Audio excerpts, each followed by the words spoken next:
Hello, we are live after a couple of technical hitches. Thanks for everybody for bearing with, and I am so pleased to introduce you to, I want to get rid of my screen at the minute. Oh gosh, this is all going to be full of technical hiccups, isn't it? I want to introduce myself and the lovely Jen from Magnet. Hello. Has given up her evening tonight to talk about kitchens, Jen. Talk about doing it all day and then doing it all evening. Oh, I could always talk about kitchens. I'm a bit of a nerd, I think. I love that. I love that. Well, I absolutely adored working with you on my kitchen project that we completed recently. And so it just felt like the right thing to do to share the love that I have for you in kitchen with my wider community. And we've had an absolutely amazing sign up for this webinar tonight. We do have a chat bar, everybody. So we would love you to introduce yourselves in the chat bar. And Jen and I will be keeping an eye, of course, on all the messages. So ask us any questions you like down there. And then I think, because we're a bit late starting due to some brilliant technical hitches that I thought I'd ironed out, I feel like we should crack on, Jen. What do you think?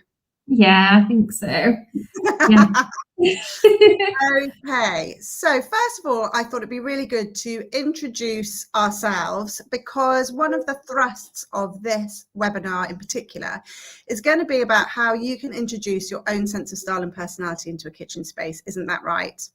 Yeah. And so I know we've got people joining from Magnet. We've got obviously people who follow me as well here. So let's have a little introduction. So obviously, shall I go first, Jen, since I'm in the flow?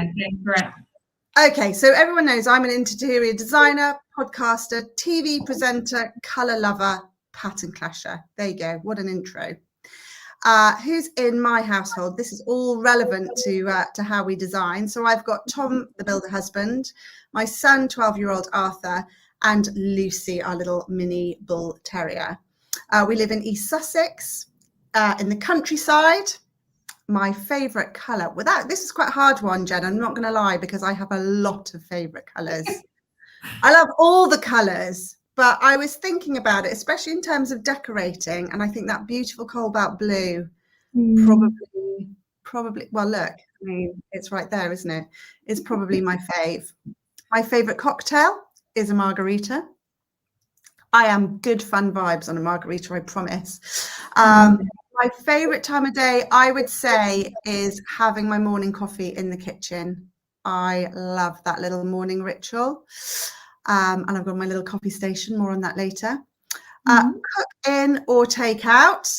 I'm a Thai takeout or a Sunday roast, I have to say. So we're cooking in and we're taking out. Maximalist or minimalist, this is easy. I'm more is more. And my travel inspiration, well, as a sort of colour lover, it has to be Marrakesh at the moment, I think. Love the colour and the design aesthetic of Morocco. So that's a little bit about me. Should we get everybody knowing a little bit more about you? Oh, yeah, go on then. Yeah. Off you go. So I am interior design and kitchen nerd, I would say. I'm Jen. I work for Magnet, so I'm head of design at Magnet. It means that we work with new products, but also get to kind of work on these amazing kitchen projects and really understand what our customers want and need.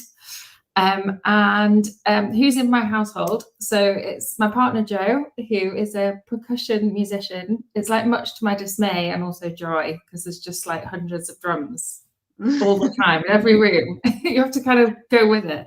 You could have chosen a bigger instrument, Jen. Oh, I know, and there's loads of little bits as well. It's everywhere. And then we also have a little spoiled ginger and white kitten or cat called Herbert. I think you can call him a kitten anymore, but he is to us. And we live in Yorkshire, in Leeds, in sort of city suburbs, so quite different to Sophie in terms of kind of style of home, etc. And my favourite colour is kind of green for interiors. Use it quite a lot, really, in different ways and mixing it with different colours. But definitely pink is a close second. Yeah, pink's my close second too. And I've just checked out the hair, by the way. Looking amazing. Different like pastels through to like a deeper pink, or just at the moment it's kind of a little pastel. And then espresso martini, 100%. It's like a rocket fuel. I love it. Straight on the dance floor. And I like an early evening sat on our new little window seat, which again we can talk a little bit more about soon, how we kind of wangled that into the kitchen layout. Sitting there with her, but love that. And then love cooking, absolutely, but nothing better than having Joe cook for me. And it's like sort of spoiled takeaways. I can't really have a takeaway anymore because his curries are so good. But love a paneer masala. And then minimal versus maximalist. I am a bit of both, which is a bit silly, really, but I love stuff, but I like it to feel quite calm. So I find a way to kind of make that stuff feel a bit calmer with kind of a bit more of a neutral palette, or tonal, which is one of mine. So you're like a minimalist maximalist. Is there such a thing as that? We can coin that. And then probably playing onto that, as well as Copenhagen, I think is one of my favourite cities. I'll go there, I live there easily, I think. Oh, why do you love Copenhagen? I've never been. Quickly, just in a nutshell, why is it a good design destination? Kind of cool, isn't it? It's like that kind of like Nordic, beautiful design, fantastic kind of food and coffee, but it's also a little bit kind of, I don't know, grimy underneath. It's still a proper city. It's not too prim and proper, which I think is not too gentrified. Yeah, I really like it. Yeah, and good sense of humour, I think, Danes. Oh yes, and very tall and handsome too, aren't they? I wonder if we got any Danes in the chat. If we are, give us a wave. Okay, so moving on, we are going to take you through our design process, and over this next hour, both Jen and I will share with you the kind of process that we take our clients through, and the sort of things you need to think about when you're designing a kitchen, so you get to a point where you've thought of everything at the beginning, so you don't get tripped up and have any mistakes later on down the line, and everything comes together beautifully. So first part in the process, Jen, assess your space. So I mean, what I did with my kitchen, for example, is we were moving one kitchen to the other end of the house. That's probably quite a niche thing. I don't know whether many people do that, but a lot of people who inherit a kitchen in a house might be thinking of ripping it out or starting again or remodeling it. I think it's a really good idea to look at your existing kitchen and think about what is working and what isn't working in that space for you right now. You can learn a lot, can't you, by looking at the kitchen that you're already using. Yeah, definitely. I think it tells you a story. So it's either telling you that it's completely wrong, but there's also bits that you'll love too, and you can take those with you. It doesn't need to stop. But I think looking at your entire home and the way it flows and the way that you use it and the way the light comes in from different areas should give you an indication of how you use the space. Yeah, you were very keen to talk about the sort of aspect of natural light, weren't you? Because obviously moving from my north-facing kitchen, which is shown in the image here, down to the south end of the house, the natural light was going to be completely different. Why do you think that's a consideration? I think it's really good when you're working with colour, because colour will look completely different in different spaces and at different times of day as well. So we're kind of southeast facing in our kitchen, and we've gone for kind of I won't give it away too much, but a kind of muted green, and it looks really different throughout the day, and that's actually something that we wanted, so that it felt quite lively. Because we've gone for quite a neutral palette, it actually kind of helps bring some energy to the space. But green in particular can look so different in different lights, because it's quite a complex makeup as a colour. So I think it's a good one to test in your own space. So we get a lot of customers who have seen a Pinterest image, and it's that, they get stuck on a particular colour, and it's really important that you see that colour in the space that you're going to be in. Before yes. Yeah. And do you, I mean, obviously it's easy to do that with paint samples and things. Do you offer colour chips at Magnet for people to look at? Yeah, so we have a fantastic sample service. Kitchen designers will help with that. But they can be either sent to your door or to the branch. But yeah, sample service is fantastic because you can get kind of quite a few different samples, play with them. Yeah, and I think that's really important, isn't it, to get like the real true colour. Yeah. So motoring through, because I know we've got hundreds of slides, so I want to keep us bobbing along with so much. Listen, this is what I mean with Jen. She's just like so juicy. You want to squeeze all the knowledge out, but I'm also aware that I put a big slideshow together. So what else are we thinking about? We're thinking about things. Position of existing utilities is a good one, especially when it comes to like drainage and electrics, because if you want to move the sink and the dishwasher from over there all the way over there, it might involve like digging up floors, repositioning drains. This could get really messy and expensive. So I think from a practical point of view, it's good to plan those out. I've also looked at sort of access doorways and flow from other rooms. Jen, you sort of nodded to that too, like how this kitchen is going to connect to the other spaces in your home. Also architectural restrictions, you know, have you got a floor that's already down? Can that be lifted, changed? Are there walls you want to move? All of these things need sort of thrashing out at the beginning. And then finally, take some accurate measurements. Yes. Which how many people do not. But yeah, well, I think that might have been an issue in my plan, like once or twice, possibly. Feeling like me and my husband, who measure spaces for a living, would, you know, get that right. But anyway, maybe we shouldn't dwell on that too much. Right, moving on. So the next part of the design process is writing your brief, and this is sort of a formula that I use for all my projects and all my rooms. First up, the 3 W's. That is, who is using the space, when are they using it, and what are they doing in there? Because Jen, I suppose because you design for so many different people, one kitchen doesn't fit all, does it? One might be a family space. People might hang out there in the day, morning. Some people might just come home of an evening and put a microwave meal in the microwave. Yeah. And I think some people, I guess, feel like potentially they might need to tell a story about what they would like to be rather than being honest about what they actually do. And that's the most important thing, is just be super, super honest about what you're going to do with space, who's going to be there, and really think about those specific tasks that you're going to do. It can trip people up, because I think, you know, we've talked about this. Do you remember the takeaway drawer? And you're like, what's a takeaway drawer? It's a drawer for takeaway menus. Some people love that, and include myself.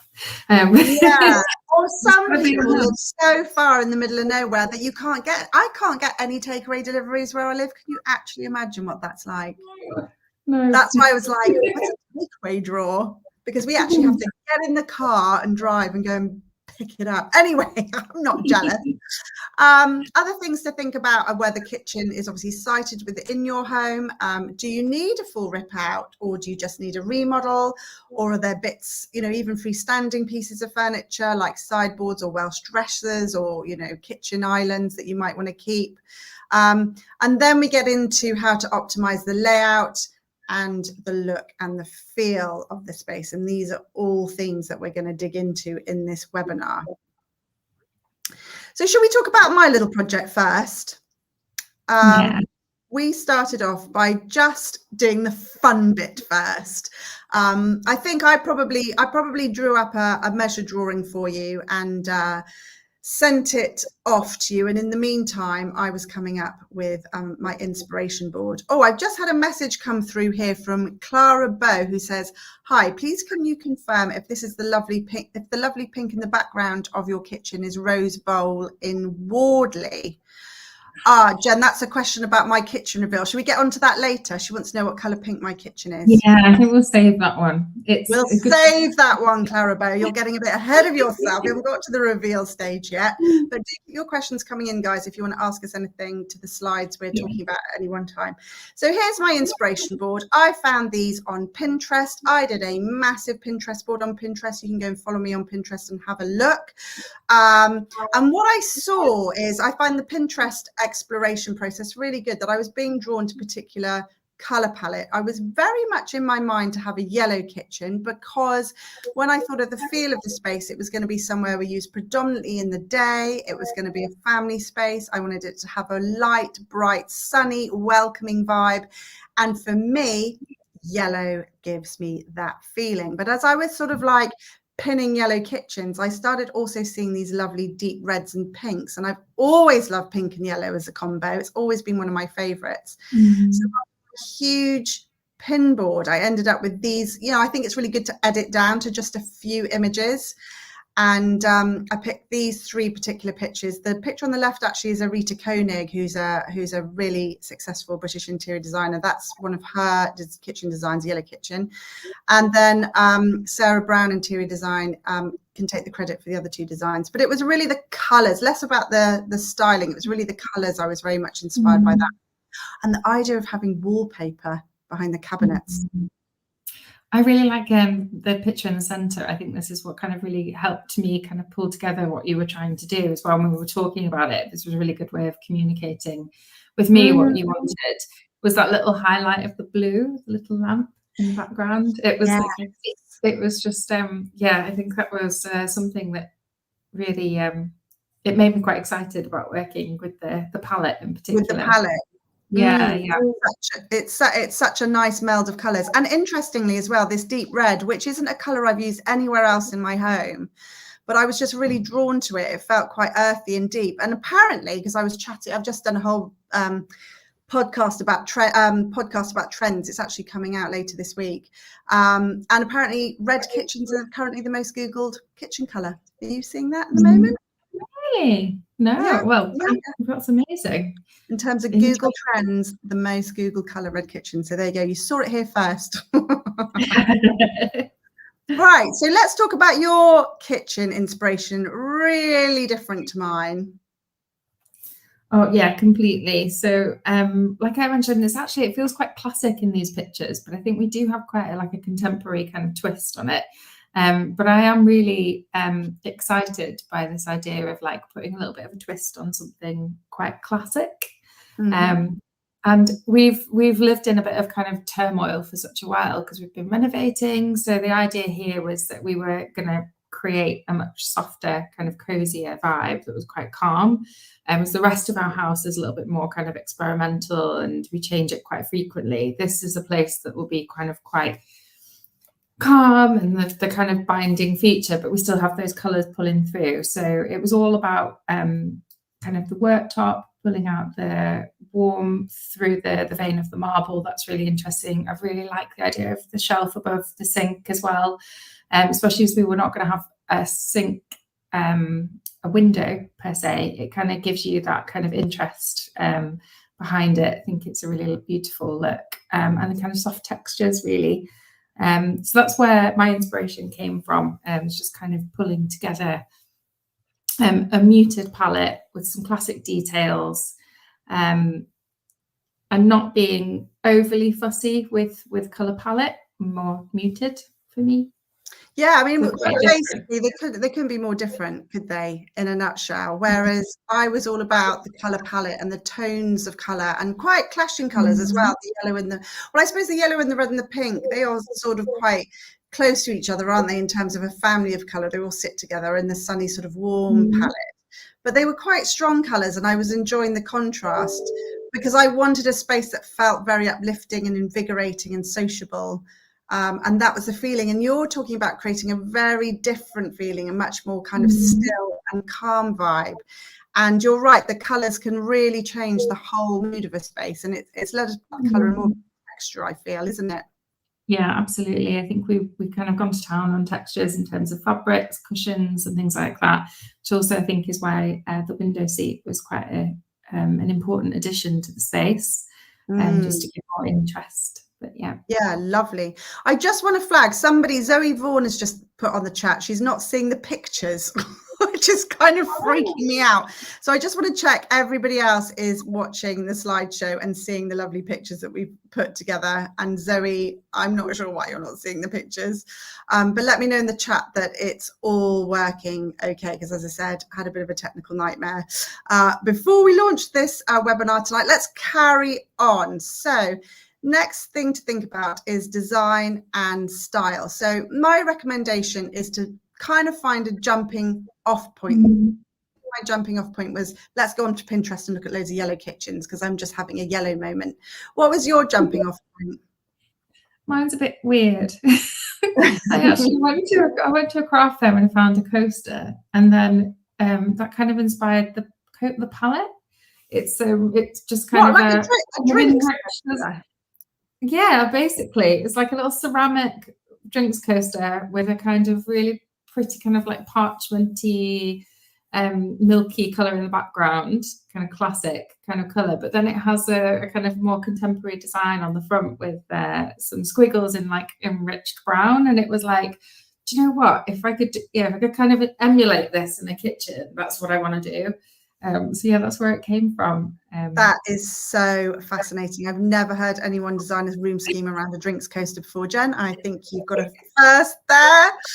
I think once I'd moved on from my yellow kitchen fixation, the main jumping off point for my palette was the wallpaper, which is this woodland floral that I designed in partnership with Harlequin. It's an archive print, which I really loved. I thought it gave this sort of modern twist to a classic country kitchen chintz, which I really enjoyed. So again, because my house is in the countryside, I really love playing around with that country house aesthetic, but making it a little bit more modern and edgy by using brighter colours. So that I found was a great sort of hero piece to then match in colours as I sort of built the whole look up. So I think that, finding the one thing, be it a drinks coaster, pretty random, or a more traditional piece of wallpaper. I think it's good to have something you think, oh yes, this is the sort of texture, the feel, the mood, the color palette that I want to pull together, and it can kind of also give you a nod to your personal style. So there we go. We're thinking about how your kitchen will also connect to other rooms in your house. Like I said, my house is a sort of country house look, and all the rooms have a bit of a country floral in them. So it made sense for me to have florals in the kitchen too. So I think, that's important, isn't it? Is to not just see your kitchen in isolation.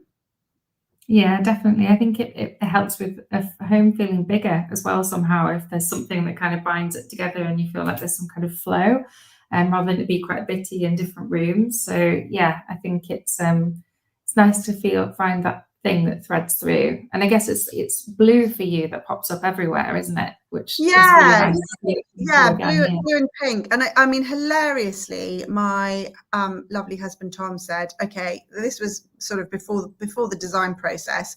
He said, okay, I've just got one request with the kitchen design, Soph, no pink, no more pink. So we literally got pink in every room.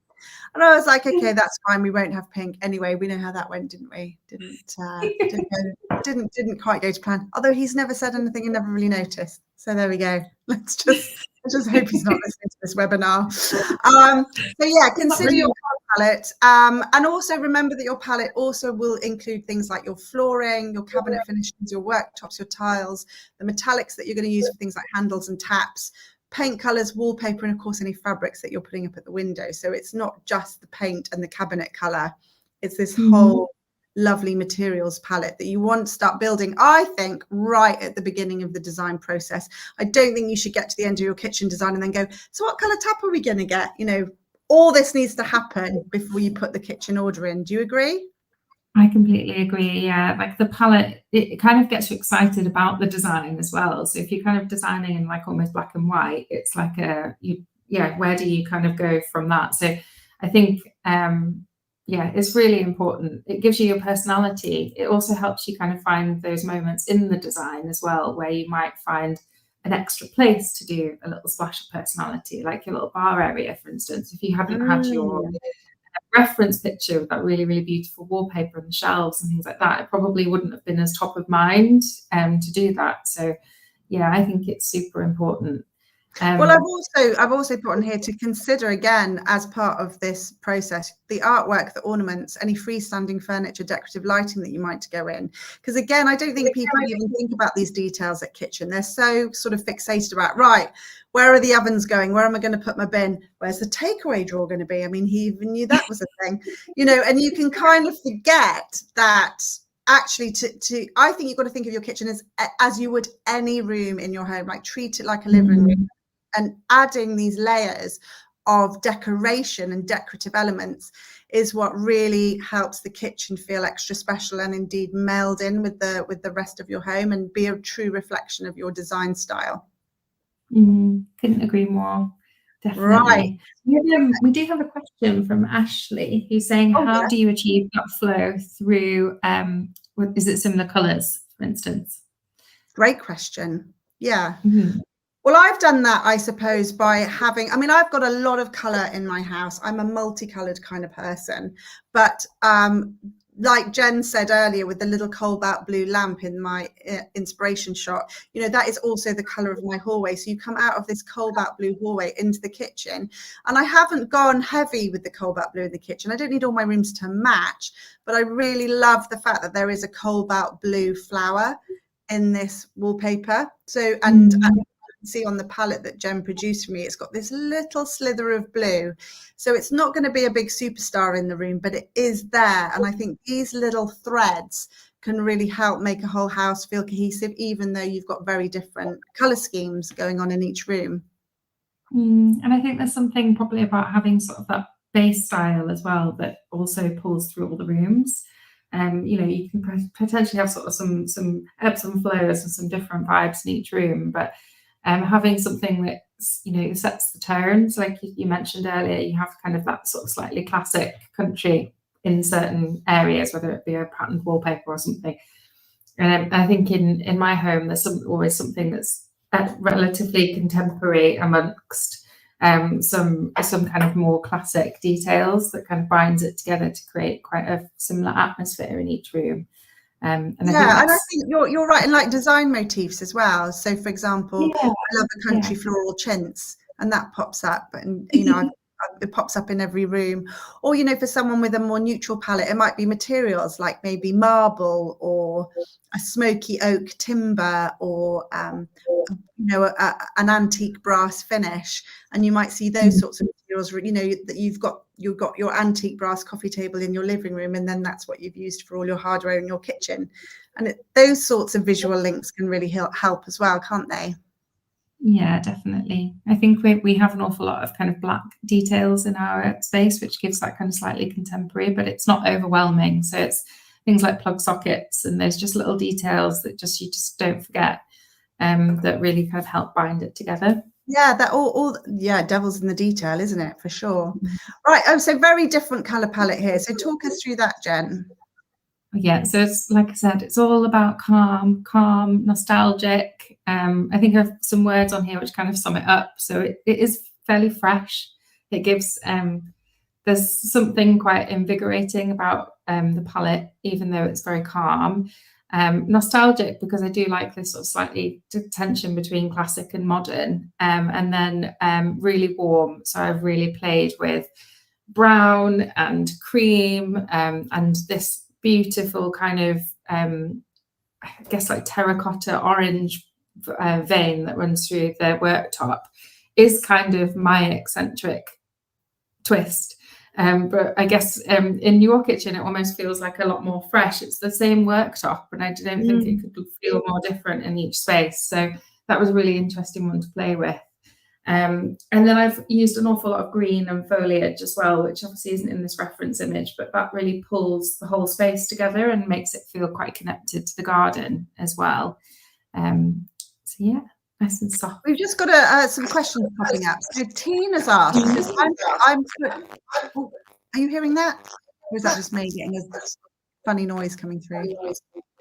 Yeah, I'll just keep going. I can hear it. Hopefully no one else can. Okay, it says, I'm shocked at painted units, as everywhere I've seen them, the paint always seems to chip. What are your thoughts, ladies? Jen, what are your thoughts on painted cabinetry?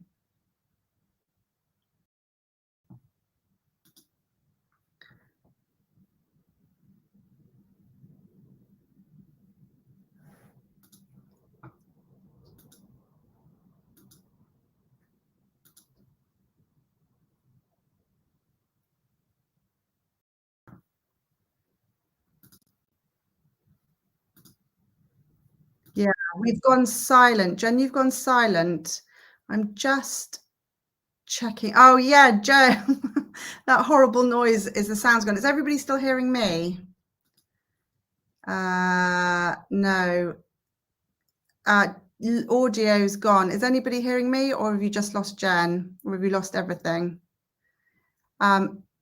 So there's a yes that you can hear me, but a no that you can't hear Jen. Is that, could someone just let me know who they can hear? Yes, I can hear Sophie, but not Jen. Okay, lovely. Jen, why don't you dial out and come back in again? Maybe that's what needs to happen. Oh, don't you love the tech?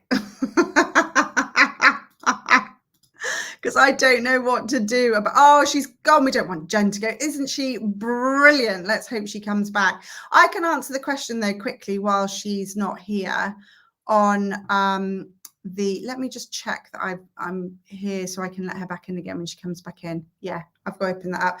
Yeah, I can talk to you about the painted units thing. So in my old kitchen, we made our own door fronts. It was a bit of a DIY kitchen, and I painted them with just a regular acrylic eggshell, the sort of thing you do your doors and architraves and things in. And I was really worried about it chipping. And in 5 years that I had that kitchen, it really didn't chip, hardly at all. If you paint the kitchen yourself, obviously you can then paint in the chips if that does happen. But I would say what is important is make sure it's painted really well and it's prepped really well. That's super important. With the kitchen, the painted kitchen finish that I've got with Magnet, I mean, again, Jen would be much better to talk to you about that. She's not back yet, but that is a really high quality factory finish paint. And I must admit, I'm pretty impressed with how that's bearing up too. So I wouldn't be put off painted kitchen cabinets. I just think they need to be, just don't slap it on. Make sure it's done really, really well. Right, I'm still waiting for Jen to join. So that's not a problem. I can carry on because I think this next slide is something I'm qualified to talk about. Okay, so getting into the practicalities of your kitchen. So this is the bit I really need Jen for. This is so typical, isn't it? This is absolutely her area. So layout, storage, functionality. So you want to consider your existing kitchen, as I said that at the top. And I think what I did with my kitchen is I really went through and went, right, how many drawers and cupboards have I already got? How many pots and pans? How big a space do I need for that? How much food storage do I need? You know, I have quite a lot of Tupperware for kind of batch cooking and school lunches and all of that. So I knew I needed a Tupperware drawer. So going through your existing kitchen is a really good idea as a starting point to help you know what you've got to plan in the future, and also what you don't have enough space for as well. You know, if you need to expand your space. And the great thing about working with a kitchen designer is you can try out lots of different layouts. And what I would say is what you have in your mind and the obvious layout isn't always the best one. And I'd kind of already laid my kitchen out and thought where I wanted everything to be. And what was really interesting is when Jen came along,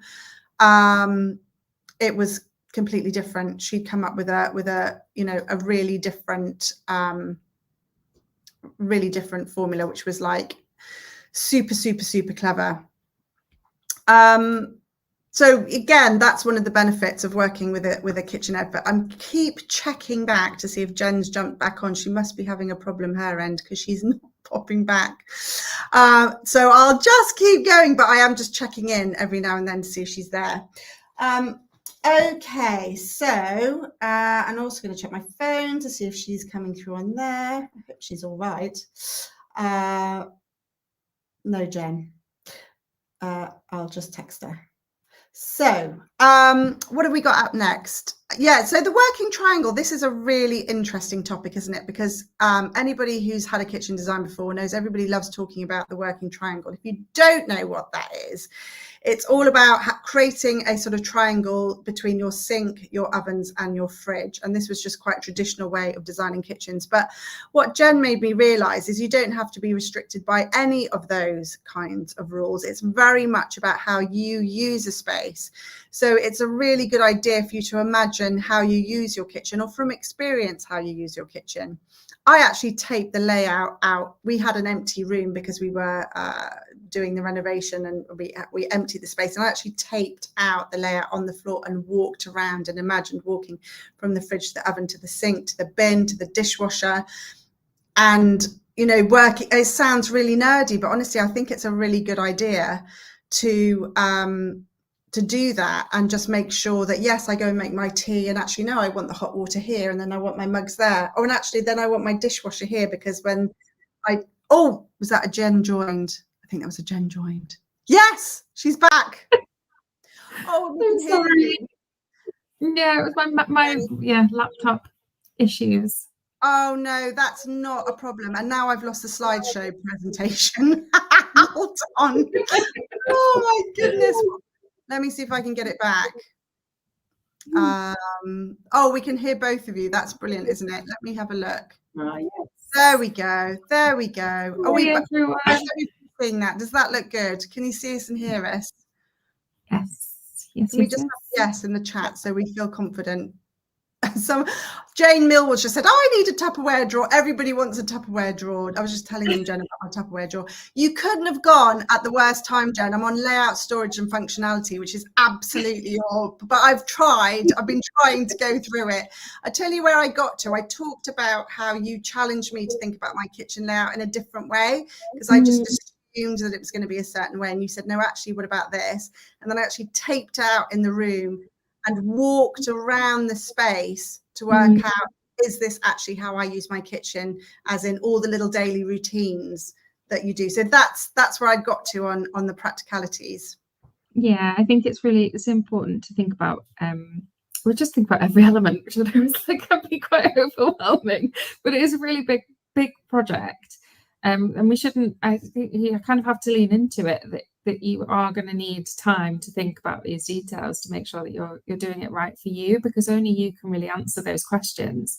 But the designers certainly at Magnet are really taught to kind of think about those practicalities, like task-based designing, and making sure that you're really listening to your customer. And I think, and also challenging when you think potentially you might have a better solution, or you might be reading it slightly differently.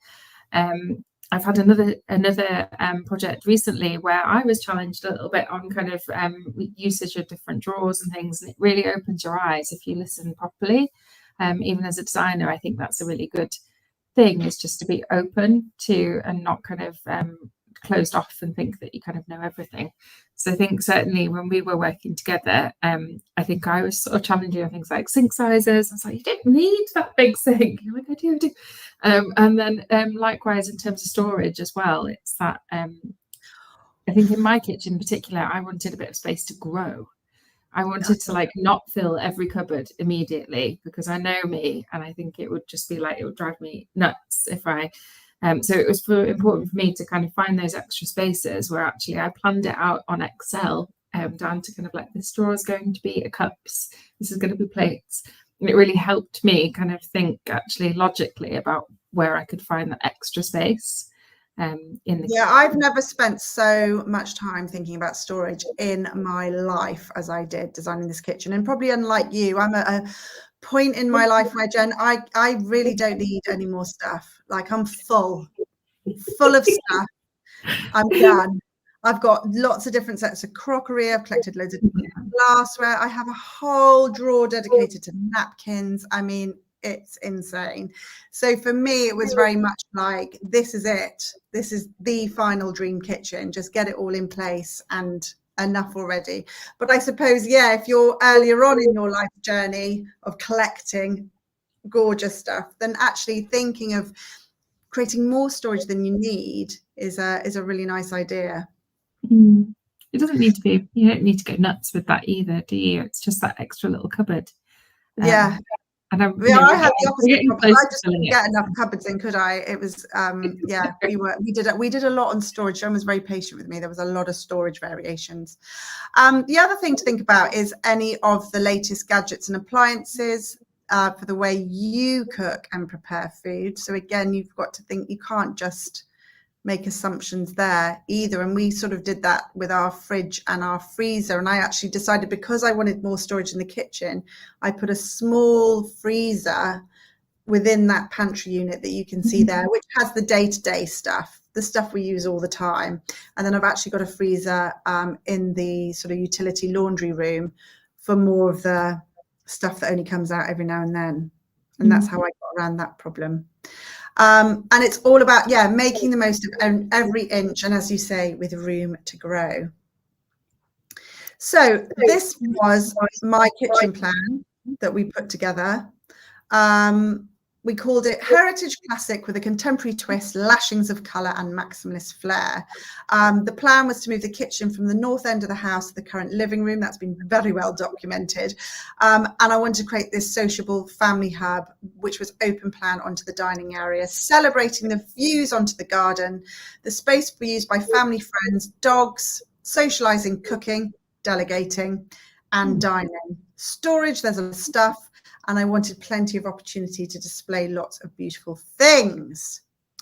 And here's your plan. Yeah, so I think ours was, again, that kind of classic invention. So it's just kind of taking a little twist on a classic. We are really, really big cooks in our family. So I think even when my family come round, they'll start cooking for me. So it's really important for us to have that sort of social space. And for us, it's probably quite an important part was, although we wanted kind of create an airy, bright, spacious space, we wanted it to feel quite cozy, because we're going to spend quite a lot of time in here. And for the time being, whilst we can kind of gear up to do the next part of our renovation, the island is actually our dining space as well. So it needed to feel cozy enough that you could zone it with lighting and really create that beautiful space. So, and that we're happy to sit in. So we wanted kind of that place for everything, but also, like we said, a little bit of place to grow. And we collect quite a lot of stuff. So love of art and design. So we've got loads of open shelving that we can kind of switch up and change. So I do kind of get a little bit bored as well. I like to experiment. So for me, it's like a good way of like, okay, today I'm going to have this shelf and it's going to be completely different and have a different look and get some stuff out from my my hidden storage and have quite a different look. And the space itself, we took the opportunity to kind of really look at the full space and see what we could do. So we spent a little bit more on some structural work, which is an extension because that wasn't possible, but it just did give us a little bit more of a floor plan, which we can run through. And we really wanted to have a bit more of a connection to outside as well, because we're slightly elevated position. You kind of steps down to the garden. That's quite hard to actually achieve. So that's where we built this window seat into the space. Love that idea. Can't wait. Well, we're going to see that on the reveal, aren't we? But that is such a lovely design detail. So really, really thinking out how you're going to use the space and how you imagine being there. We've had a question pop up from Tina. Says, how do you cope with ripping out a kitchen and refitting while still living in the property? Now, I had the perfect scenario because I was moving the kitchen to a different part of the house. We could keep our old kitchen, which was genius. And at one point, right at the end, I had 2 kitchens. But Jen, how was it for you? We've sort of lived with not much of a kitchen for a really long time. So we moved in, we started renovating, we had it rewired, and the kitchen sort of kind of came out. And then we had to redistribute our budget somewhere else partway through the project. So we actually put everything on hold for a couple of years and lived with like a big cabinet that used to be my grandma's that we had all of our stuff in, like pots, pans, etc. Bit of worktop and a sink. So I don't think we could say that we did live through it. We lived through the turmoil. But whilst even that temporary kitchen came out, we used another room as a temporary kitchen. So we had like slow cooker every night going and washing up in the bath. So it is tough. And I think you just need to kind of, it's just temporary. It'll be over soon. And then I think it's actually made us fall in love with the kitchen more it's like a love affair when it was finished. Because you really earned it. Yeah, What I would say from my husband's point of view, from a builder's point of view, the one way you can ease the pain is just by being really super organized. And if you get all your trades organized and your electricians and your plumbers and everybody booked in and have a good project manager, then that can happen really quickly. And actually working with Magnet, I have to say, hand on heart, was absolutely amazing working with your installers. They worked really closely with Tom. They came for a site meeting, they met Tom, they told him what they needed in terms of plug sockets, power, utilities, layout, blah, blah, blah, when they needed it doing. So Tom could then sort of do that. And then there was this handover period where the Magnet installers came in, and I think it's less than 2 weeks. God, I forget now, everything happened so quickly. But in less than 2 weeks, the kitchen got fully installed and working. And then we brought our electrician in at the end to power everything up. So you can, if you're organized and you have a good builder and a good project manager and you work with good kitchen installers, it can be a lot less painful. Yeah, right. And I think even if the hiccups happen as well, I think if you are organized and it can be quite quickly overcome. So things do happen on projects. It's not, you can't shy away from it. We had an issue with the splashback. It just sort of, we had to just stall it for a little bit, just a couple of days, but then it's a knock-on effect. But we quite quickly overcame it because we had a great relationship with the installers, and like you say, it's just good teamwork, I think. Yeah, good teamwork and good relationships. Keep your builders and installers on your side. That has always been my number one golden rule. Do not make an enemy of the trades. So here we go with my layout. So this has been produced by Magnet. So this is really great that you get this from your kitchen designer, and it can really help you see and work out how well everything's going to work. You can see the doors are on there, so I could double check that there was plenty of space to move through the doors, around the table, around the island. And I could also see where I could maybe put a bit of freestanding furniture, where all the shelving was going to be, and also marking where all the utilities all the appliances, sorry, are going to be as well. Everything's mapped on that drawing, and this is so useful. You then go on to use this to brief your electricians, your plumbers. Absolutely everybody basically works off this plan. It's a really important document, isn't it? Yeah, absolutely. It's like every single kitchen, it's your kitchen fitter's sort of nightmare and perfect place as well, because it tells them exactly what you need and you can't deviate from it. So yeah, it's a really important document. And this is what I used when I told everybody, well, I think while you were off sorting out your microphone, this is when I used this drawing to then map it out with masking tape on the floor. Yes. So that I could also see it in the space, because I think actually looking at a piece of A4 paper, it's really, really difficult.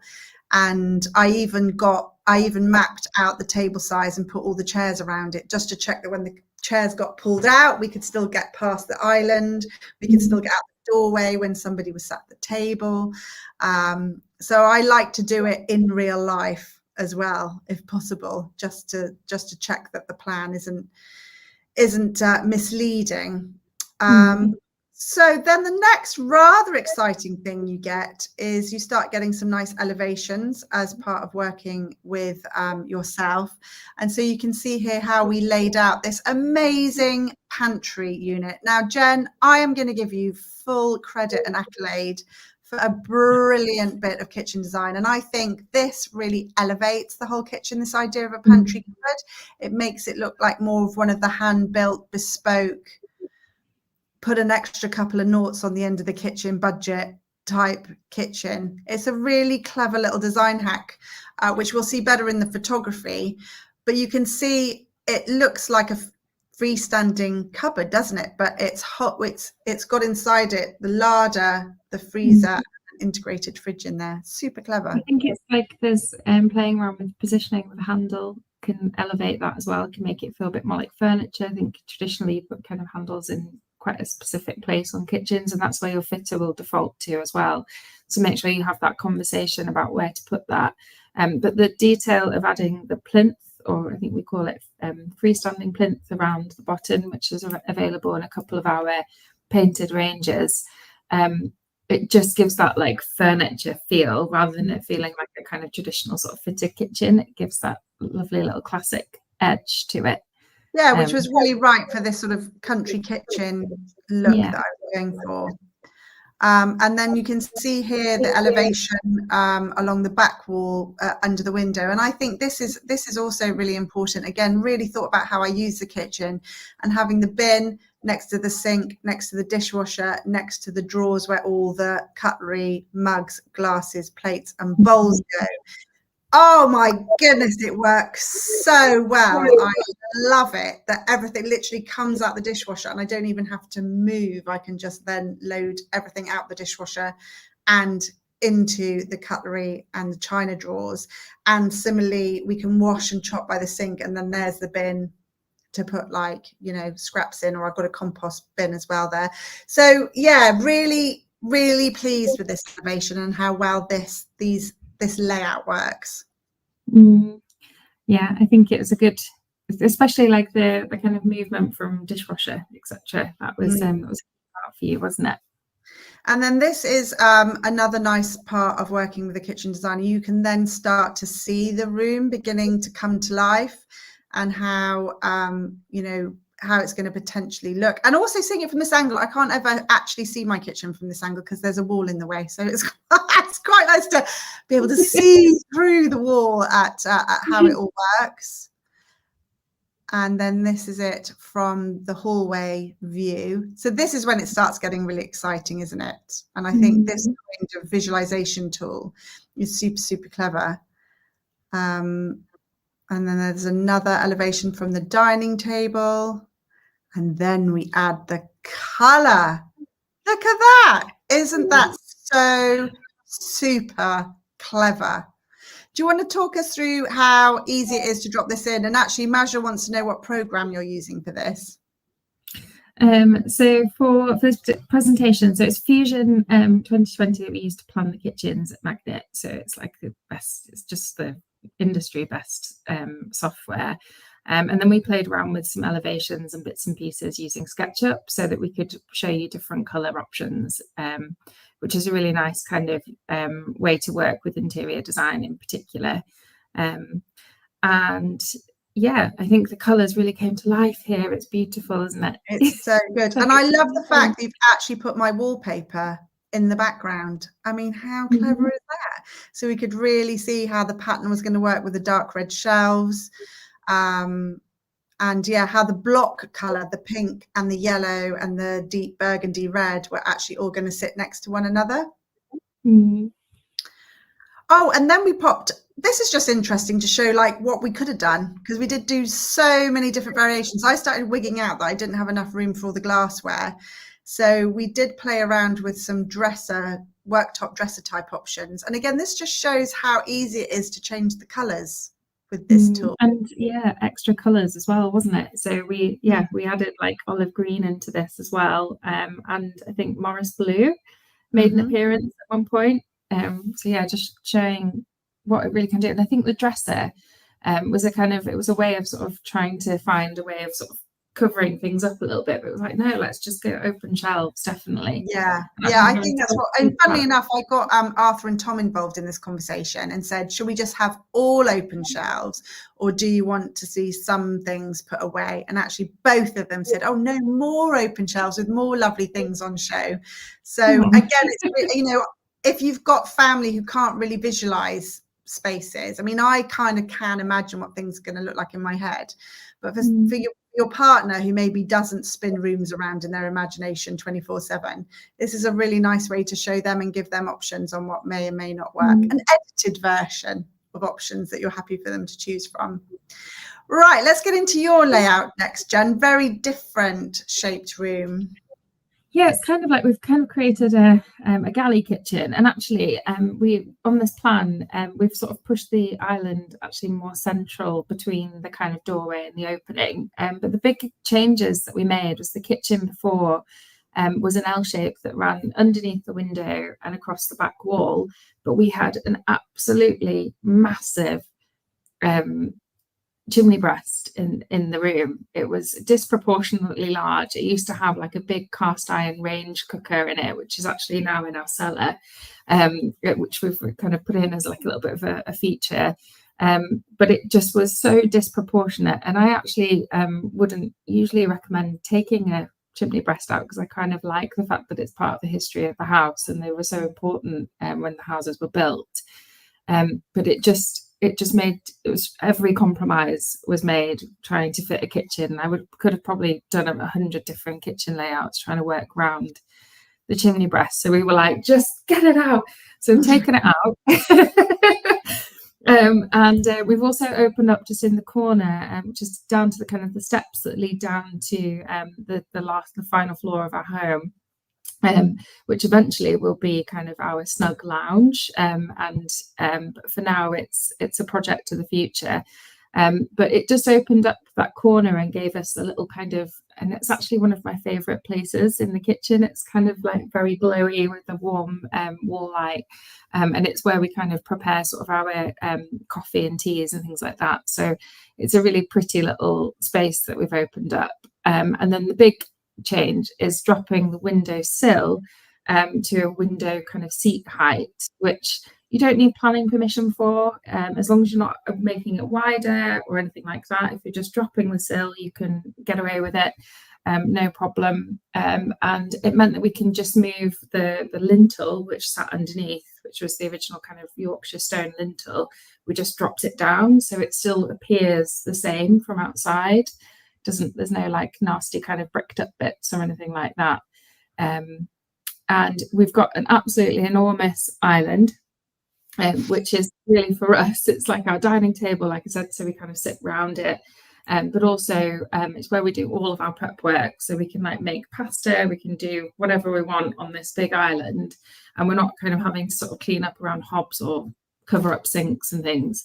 And we've kept all of the sort of gubbins and everything else just on the back wall, which is quite unusual, I guess, because you'd probably see that in like a small apartment or something. But for us, it just feels so natural, and we're not tripping up over each other. So someone can be prepping on the island, and then another person sort of at the hob doing kind of all the legwork. So again, imagining how you and Joe are going to use this kitchen space, right? Yeah, exactly. Masha has a question. She says, would you say a mini sink for food prep and a large island is a must? I think for me it was, because we don't really use the sink in the same way. We're not bound to it anymore. I think we use the dishwasher for literally everything, and we even buy pots and pans to make sure that they are dishwasher safe. I don't think we have one thing that can't go in there. So for us, it's somewhere to rinse and make cups of tea. Yeah, and that's interesting, because I had a conundrum with my sink, and actually ended up going for an extra large basin, because I was going to go small, and then I realized things like, we grow our own veg here, and sometimes I'm washing like enormous leeks, and or maybe Arthur's rugby boots need rinsing off, and then that needs like a big space.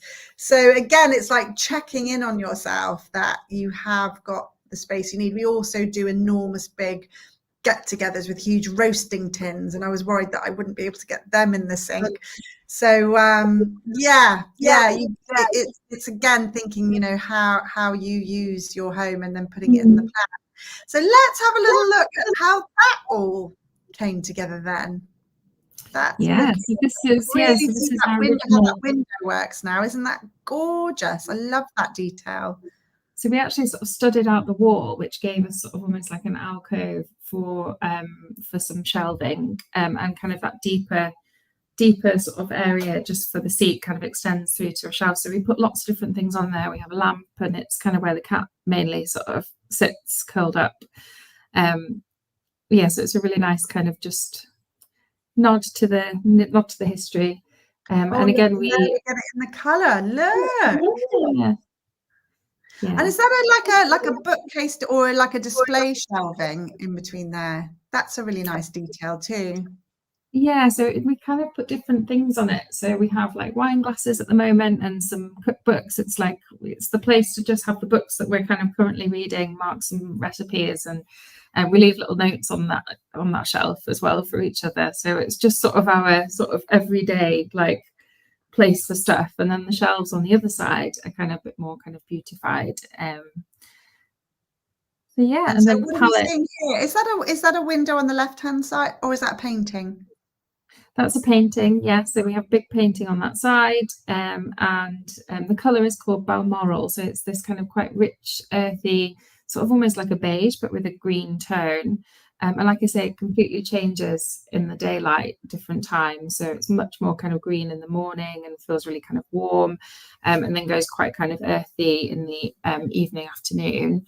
And then the worktop and the splashback.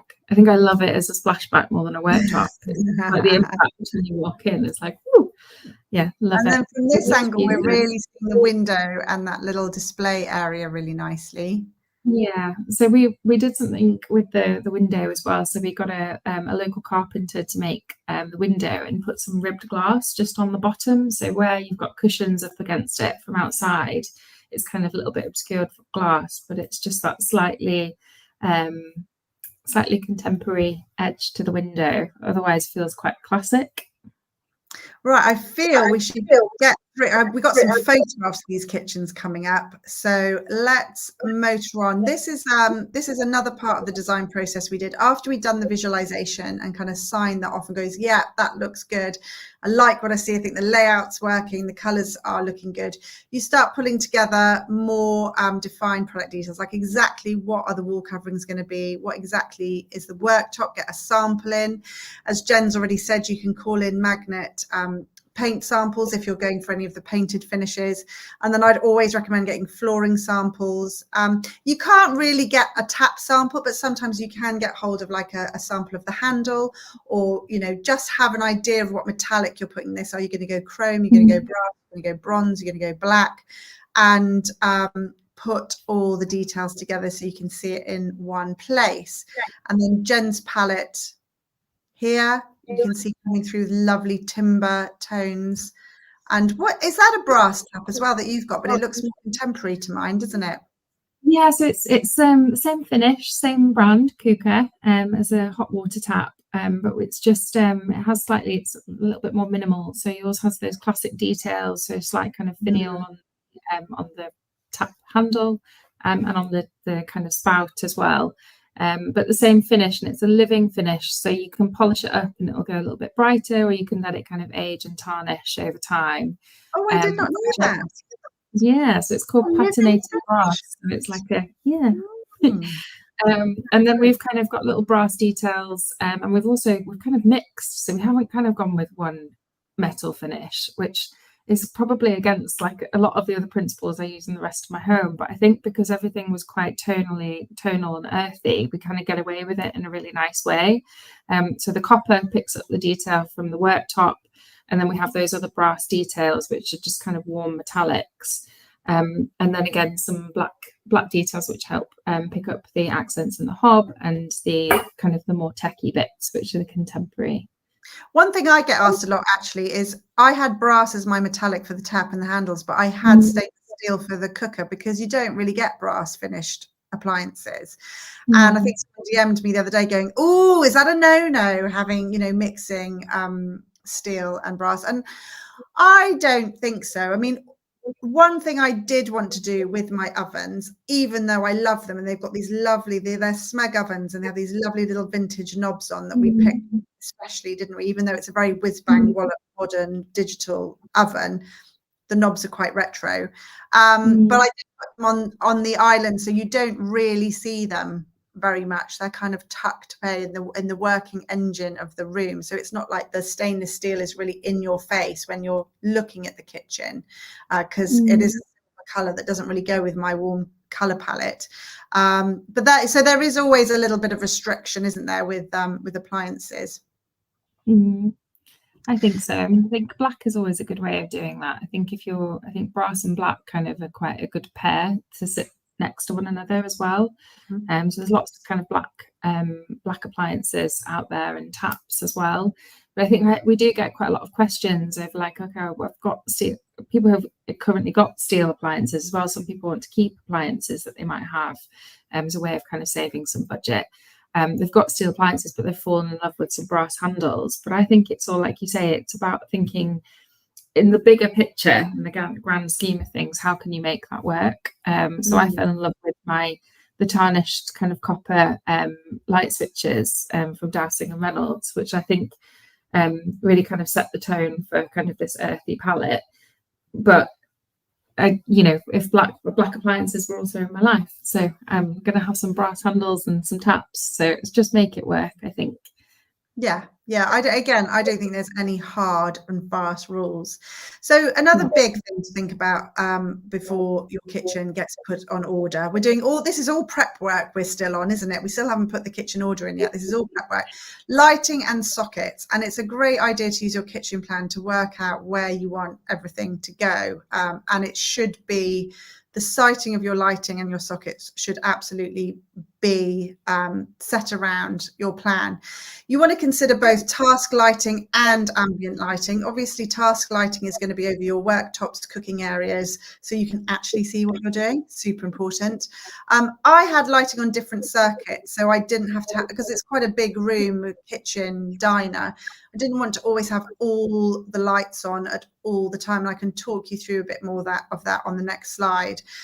Great to have any fixed lighting on a dimmer, especially if you're using it as a dining or chilling out space as well, so you can turn the lights down low when you're not doing the cooking. I'm a real fan of adding lamps to add decoration, wall lights. It doesn't always have to be about recessed spotlights. And then, yeah. Were you going to say something? No. Again, like a train. I'm keeping going.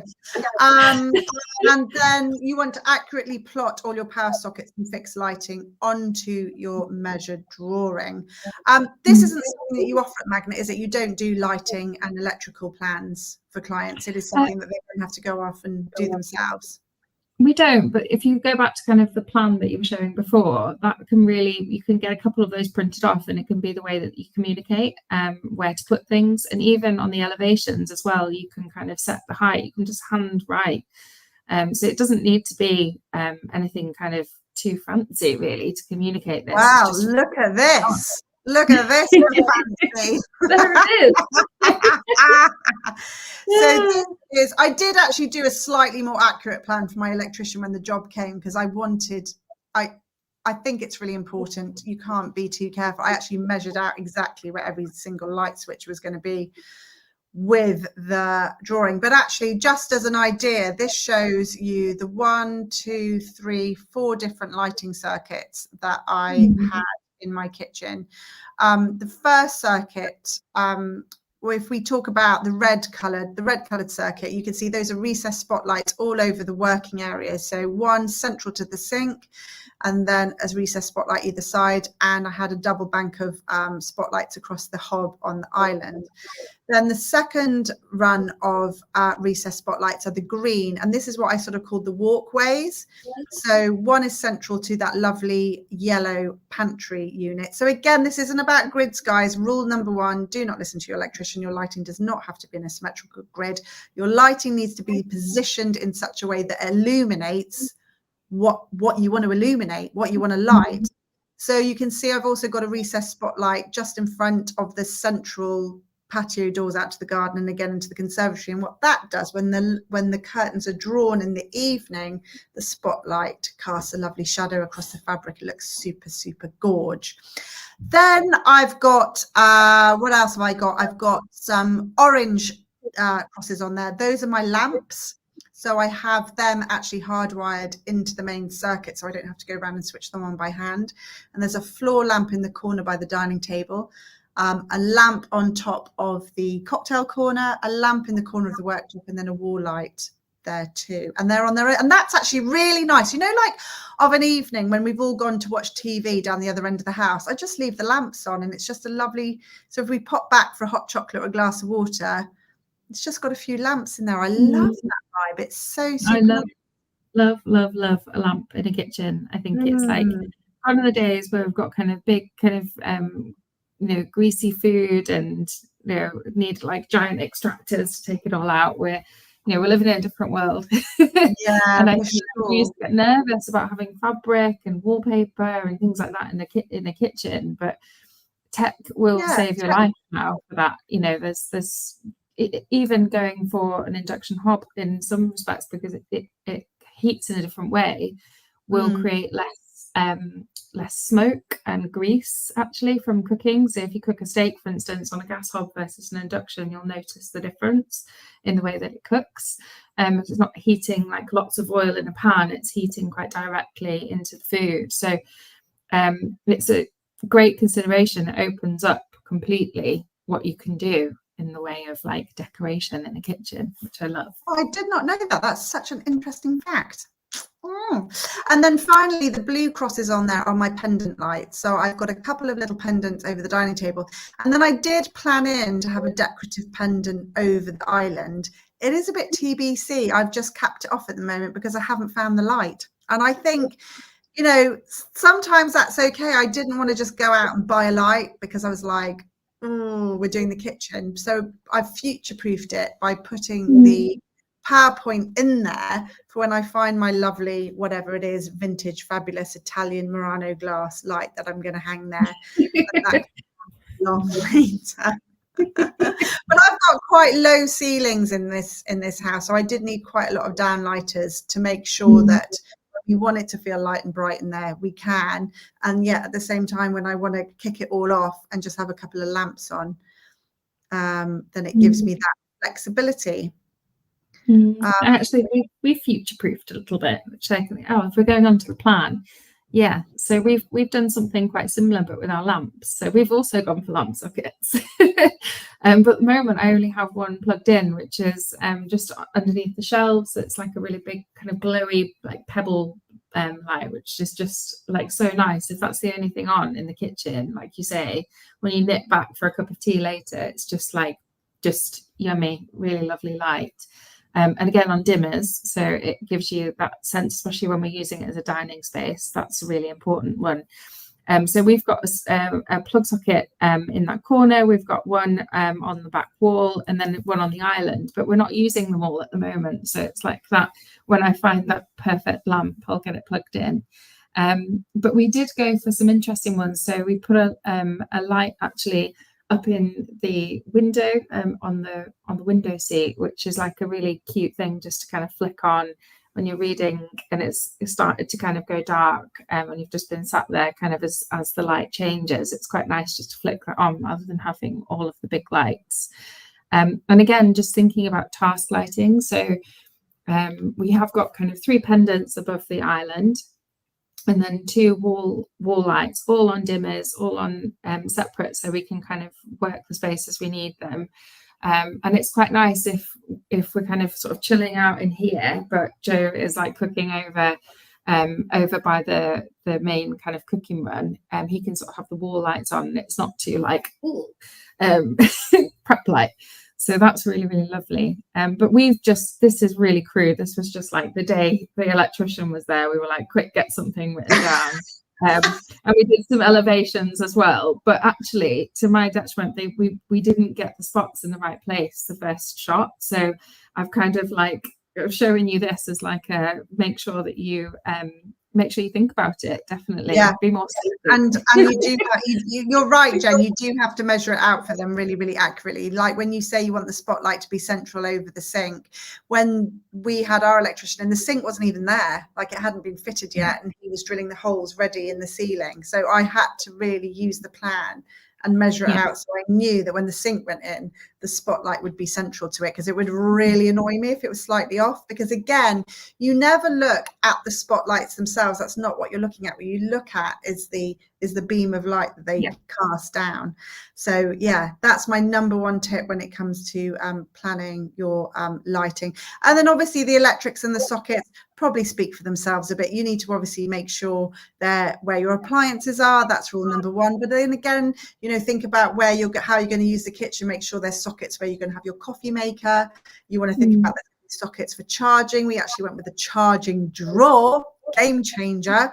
So all the iPads, Apple Watches, phones, everything's in the drawer with a charger built into it. Absolutely love my charging drawer. I made sure that I had some sockets on the island too, so if I want to ever plug in the Maggi Mix, then we can do food prep on the island. So again, really think about how you're going to use your space. So let's have a little chat around the topic of budget, because this is one of the most popular questions I got asked when I let people know that we were going to be talking tonight. And just a few headline tips on managing the budget. So what have I put here? First and foremost, be open and honest about your budget with your designer from the start.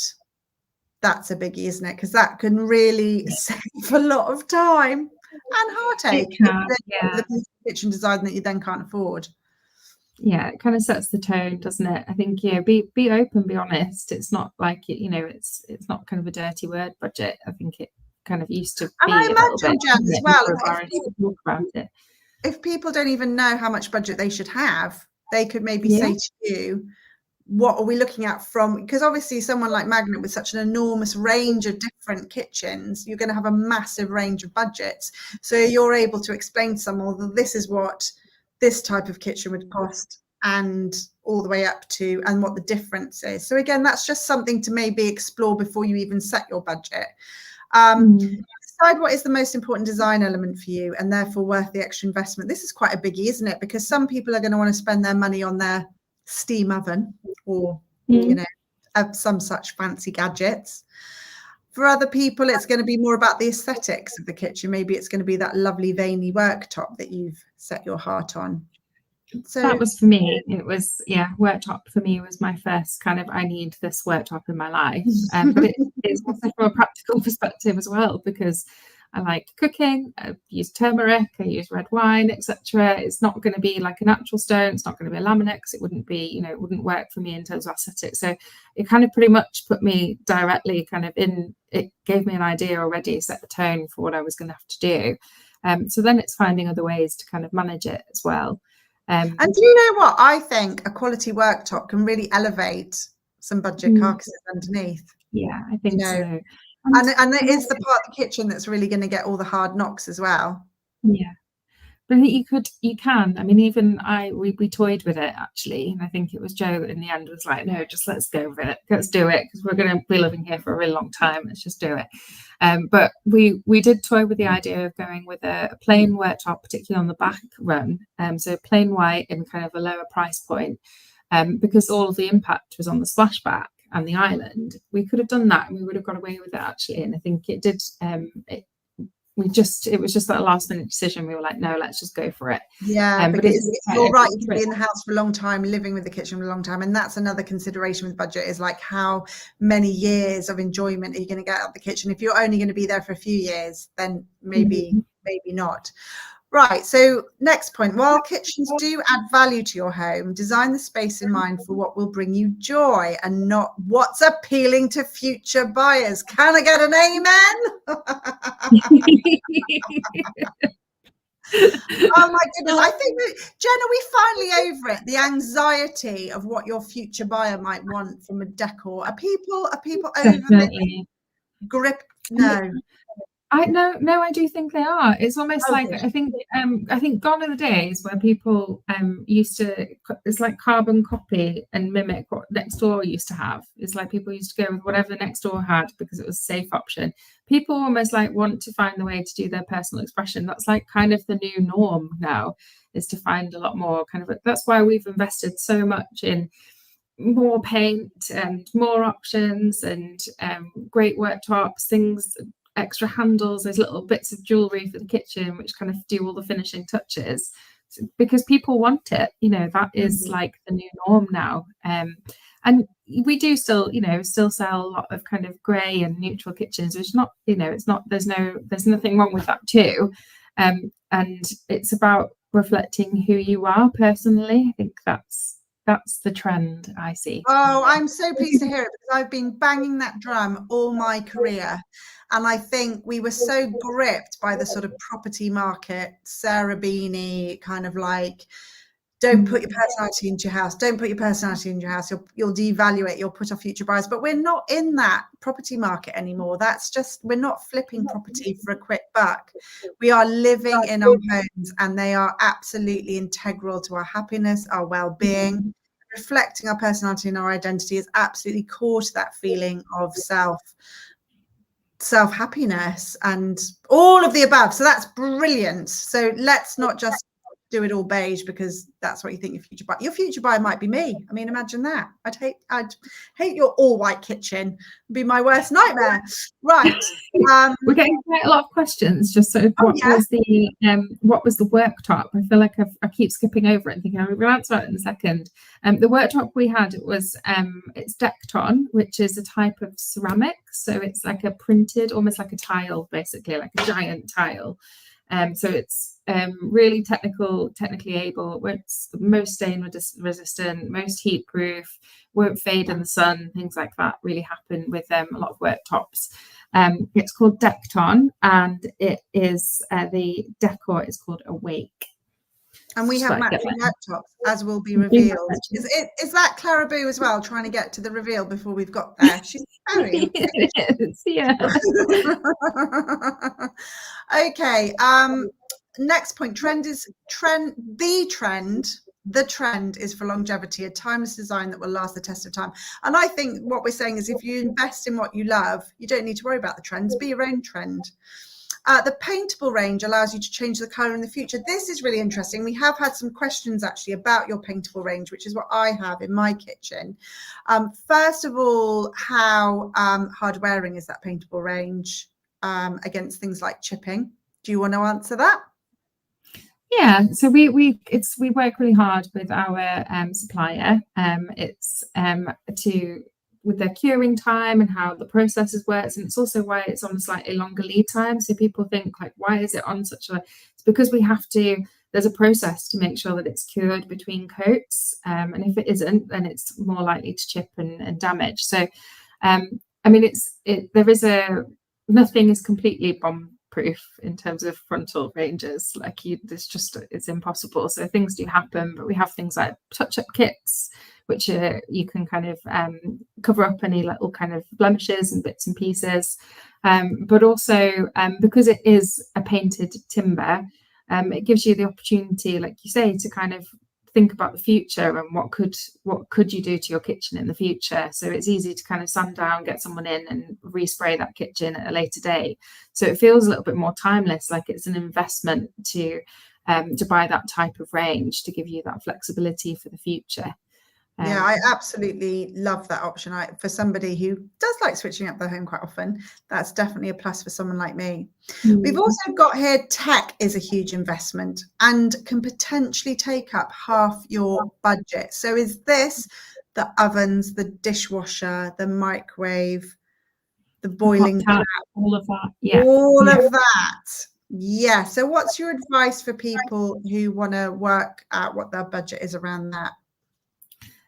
So I think it's, again, thinking about those bits that are important to you. Don't kind of waste money on things that you're probably not going to use, but also be open to kind of what they can do for you in the way of kind of changing your life. So when I am not very techy, but we went with Nest appliances, and they're all kind of Wi-Fi connected, and I didn't think I'd ever use that, and actually we do all the time. So we put things in the oven, we turn them on when I'm leaving work. I think, preheat my oven, or I kind of almost use it like a slow cooker because you can do that from your phone. It also lets me know when things are kind of ready, and I've just never thought I would ever use that. My dishwasher even tells me when I'm going to run out of dishwasher tablets. I've become that lazy. That's insane. Oh my goodness. But it's, managing a budget with that. Some things that would be a turn off for some people, or they think actually I'd rather spend it on, the kind of I'd rather spend it on a hot water tap and offset the cost there. And also, there are lots of good, better, best options, and tech is good now. Right. Induction hobs are great. You're not kind of at a point where if you go for kind of a lower cost option that it's going to be completely rubbish and you're going to have to replace it. But at the same time, think about reputable brands, and also buying it from sort of trustworthy retailers is probably my best. That's my best advice. Yeah. Excellent. And then I think then this all ties into everything is investing well, isn't it? And being really conscious of what you're investing in. Investing in the permanent items like the floor, the worktop, things that are hard to change as well. I think sometimes it's mad to go buying a lovely whiz-bang wallop kitchen if the flooring's a bit crummy, because that's very hard to change around. So you do have to kind of think of the order of things that you're installing stuff as well. And sometimes you do have to find budget from somewhere. It can be a real pinch because you're like, damn it, I do need to replace the floor actually, otherwise it's just going to 3 times later down the road. And again, you can talk to your kitchen designer and indeed your builder. Like Tom is always full with, my husband's a builder, he's always telling me, no, we need to do this now. And I'm like, but it means I won't be able to buy all the pretty things. He's like, well, if we don't do it now, it'll cost us 3 times as much later. So yeah, make sure you've really thought through that plan. Right, Jen. Are we ready for a reveal? Dun, da, da, da. Clara Bow, we're coming for the reveal. She's been dying for this, the whole webinar. We can answer all her questions. So I thought it'd be fun to start with 5 things I love most about my kitchen. So first up, I love the joyful colours and all the styling. In fact, it is an absolute riot and reflection of my love of colour and pattern and my personality. It really feels like my kitchen. It's a magnet kitchen, but it feels really bespoke and special and one-off to me, and I love it for that. I absolutely adore my kitchen island. I think we did a whole podcast because there was some trend that kitchen islands were out, and Kate Watson-Smythe was giving me loads of grief because I've gone and got an island. But you know what? For the trends, I love my island, and I love to see everyone gather around it, chatting and cooking. I love my coffee station and my little morning ritual. My boiling tap I would not be without. And this new cooker one comes with a carbonated water option as well, which the kids are all over. All the kids love our fizzy water tap. And then here I am with my pantry cupboards of dreams. Do I need to say more? Look at that. How happy am I? Everything organized and in one place, which wasn't the case in my old kitchen. The food was in all different parts of the kitchen, and it's really lovely having one pantry cupboard that has all the food in it all at once. And my stepmom even helped me put all the spices in, and she did them alphabetically. That's how anal we got when we were all can't promise it's alphabetical order, but we definitely enjoyed geeking out on a really beautiful pantry cupboard. So that's my 5 favorite things. And then here you get to see the beauty that it is. So we've got let's share the colors now. Lots of people have been asking what colors my kitchen are. I think it was Clara Bow who wanted to know whether it was the rose bowl pink. It's not. It's one of your new pinks, isn't it? Yeah, so we launched this just in time for your kitchen, really. So it was it's called Chalk Blush, and it has almost like a slightly more yellow undertone than Rose Bowl. So Rose Bowl is much more kind of raspberry, a light kind of raspberry. This has the kind of slight yellow, which worked really well with Harvest. So it's more kind of on the peach scale, I would say, but not overly. It's not like a kind of 80s peach bridesmaid's dressing gown. And then we have the Harvest on the back, which is just like sunshine, isn't it? Such a good yellow. Yellow is like a massively tricky color to get right, and you've absolutely nailed it with this particular tone. It's so lovely. It's bright, but it's not garish, and it's warm, but it's not brownish. I absolutely love it. It's brilliant. And then the last one was is Burlington Red, which is this kind of grounding colour in the island, isn't it? So, and the I think this kind of makes it look a bit more sexy and grown up, this colour. You know what I mean? I love that this just elevates it and makes it look a little bit more serious. I'm really glad we added this quite last minute, but I'm very happy with that colour. Then here are some of the details that I love in my kitchen. You can see my little coffee station there with my Smeg appliances, which I love. You can see there the boiling tap and the enormous sink that I ended up going with. And then my other favourite little corner there is my cocktail corner, which we actually, you created out of wall units. Do you want to tell us about that? Yeah, so it's just our sort of shallow depth of wall unit, standard height, and then we just put some legs on it, put it on the floor, wrapped the plinth around it as well, so it still kind of feels like that furniture kind of look. And then also the round window as well. Do you remember? Yeah, I was going to block that in, wasn't I, at one You were point? like, no, let's block it. I was like, no, I love it. Yeah. Yeah, I think it's so sweet as well. I think without the window, it would have like, I don't know. I think you would almost not see the wallpaper. It's something really lovely about it. Yeah, no, I'm super pleased with that. And there you can see it from the patio doors, so you can see it from the other angle there. Clarabelle wants to know, is this the Ludlow range? It is indeed, isn't it? It is, yes. Yeah, classic so we have style. yeah, we have two painted shakers, both really, really kind of beautiful in proportions. This one has like the extra beading that just sits within the frame, which makes it a little bit softer, whereas Wardley is the other one. It's a little bit more crisp with a deeper centre panel. Would you say this is a more traditional, a little bit more sort of heritage? Yeah, I think it's just with that extra sort of detail, it almost kind of twists it to the more classic. But we have also styled this in a slightly more contemporary way with, not more contemporary, but just a slightly edgier, kind of less country. And I think it's quite versatile. I think especially when you have so many colours to pick from, it's almost like the world. Yeah, how many colours are you up to now with the painted we're range? I think we're up to 28. I think 28 at the moment. Yeah, 28. Yeah. So another few details here. This is my charging drawer of dreams, which I just love because all the cables are now off the worktop. It's absolutely brilliant. People are using it as well. My husband was like, I'm so not going to use that. Can I just like put a plug, on the worktop? And I was like, no, you absolutely can't. And actually they love it because also we've got lots of different chargers for different things. And they're all in one place, and you can't get the leads out once you've plugged them in. So there's no more people nicking each other's chargers. And yeah, anyway, game changer. There's the integrated appliances, of course, from Smeg. And then this other clever little idea, look, little hidden baking tray drawers under my ovens. Love that. Yeah, little just like a little magnet.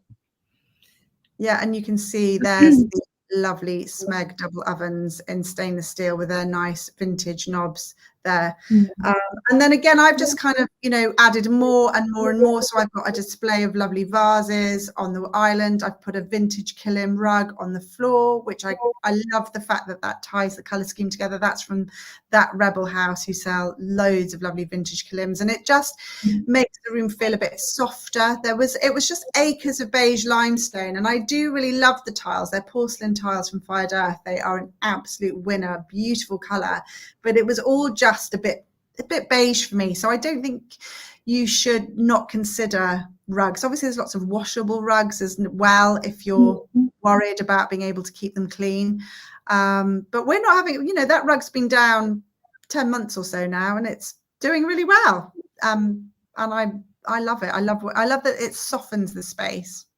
Oh, there she is, my pantry of dreams. And I love the fact it's all oak lined as well. I think that's a really really lovely detail.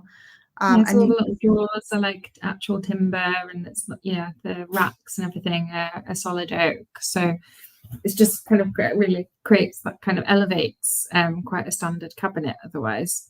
Yeah, and I've put electrical sockets in the back of there too, so you can see there's a smoothie maker in there for when we make our breakfast smoothies, and the other pantry cupboard on the left has the toaster in it, because I don't really like seeing all those things on the worktop, so it's a great idea to put them away in a pantry cupboard.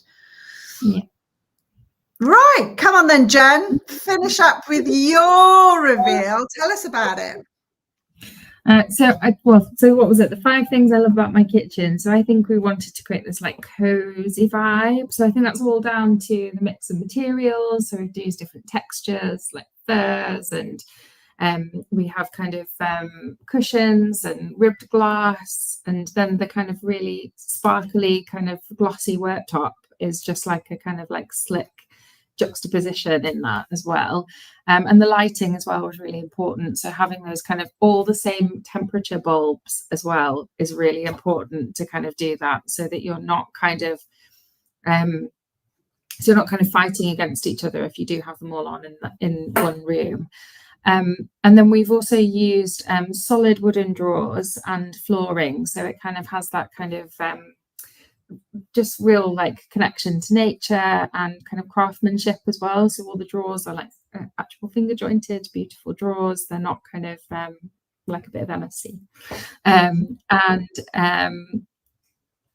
We have hidden storage under the island as well. So we kind of raised the island units up slightly, which allowed us to use our taller height wall unit at base level, with kind of a leveling panel underneath. So it's quite seamless on the back. So we don't have an extra layer of plinth that kind of just goes all the way down to the floor, which I'll kind of show in the reveal a little bit. But just a really nice trick to sort of have extra storage, but it to not feel like it's lots of cabinets there. And then I just love the shelves. I love an open shelf. And it's, like I say, a new way to, like, a new look every time. Like Joe's kind of like, why are we changing it again? I've just got used to where the jars are. But it's just a way for me to kind of have a bit more personality and to move things around. So we've already kind of styled it in quite a different way to even the images that you'll see here, because it's the way that I like to mix stuff up. So here we go. Let's look at some pictures. There it is. Oh, you can really see the colour coming through on the photography now, can't you? Yeah, so the green buff colour. That's a really unusual colour, isn't it? And I feel again like the worktop is just the star in this kitchen, whereas I think in yours it was much more about the wallpaper. So it's interesting to see how like you can really kind of play with those differences. And then just the stone lamps above the pendant lights are like one of my favorites. So they're just kind of a big marble kind of blob almost with like a really kind of crisp golden globe. And again, we have the kind of lighting from Dowsing and Reynolds as well. So the lamps on the big kind of globe lamp on the shelving, and then also the wall lights just kind of add that lovely warm texture. And then on the back of the island, you can see that we've used the timber drawers, which are called Nordic Craft, the range. So they just kind of add that really kind of textural richness. And again, up in that corner as well. So this is that really pretty corner where we've opened that up. Originally, it was a small doorway that then led down to some steps. So it's opened up that corner massively just by making that one detail. So that's the kitchen. And we've got a couple more slides. You're seeing again that lovely fitted splashback. I think that's a real triumph, isn't it, for a design detail? And your kind of invisible cooker extractor. It's really, really clever. Yeah, so the extractor is just literally a plastered box, really. So we got the builder to kind of build that out of timber frame, and then plastered, and then the extractor kind of just slots in under the bottom. So you can kind of go, that was a good way for us to save a little bit of budget actually, and go with a slightly cheaper extractor, which does still do all the right things. So we still looked at the decibel levels, and it's extracted out in that boxing, which is also hiding some steel. But it was a way to kind of save a bit of appliance budget basically. So we could go. Yeah, and I think it looks brilliant, because snazzy extractor fans can cost a fortune. I've just got a regular wall concealed extractor fan. And then another couple. So the timber drawers they work on our Integra profile, so that means it's completely handleless. So it's nice and kind of slick and modern in terms of like no handles and things on the island. But it just gives us that like kind of extra kind of yummy texture. Loving all the different textures in your kitchen. It is a real, oh, excuse me, I've got a tickle. It is a real celebration of natural textures, isn't it? And celebration of the detail, which shows it doesn't always have to be about colour to provide the impact. Yeah. And we've even used things like the columns around the tall units there, which give that kind of like slightly framed look, but also allowed us to have a slightly deeper worktop that goes into between the columns. So just by the sink, it's that extra place just to pop kind of our washing brushes and things like that. So it's just being kind of clever about the space that you do have. Jen, I think, look, ta-da! That completes That completes the webinar. That was epic. I knew we would have a lot to talk about, but my goodness, I think everybody deserves a prize for who's still watching that on this very windy Tuesday night. I don't know what it's like with you in the north of the country, but it's absolutely howling a gale down here in East Sussex. I don't think it stopped being windy for like 2 months. Doesn't stop windy, but that has been amazing. If there are any more final questions, just get them in the chat. But I feel like that is so much to process and to think about. And I'm wondering, you know, I suppose really it just shows that we both followed a really similar design process.